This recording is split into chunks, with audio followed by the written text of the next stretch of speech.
qofkii ka sheekeeyay street food-ka Uganda oo aanan ka sheekayn oo weli soo duubin Rolex sheekadaas ma dhameystan qayb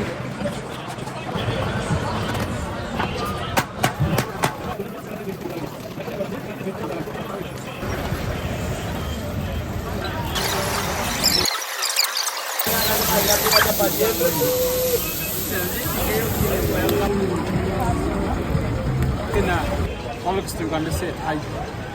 wadooyinka Uganda street food-ka lagu sameeyo say tahay waa kan eegna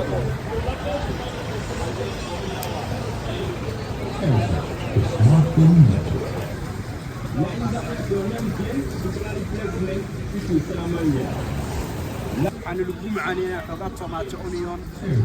iyo some cabbage iyo salt oo ku baaqaynaya si macaan noqoto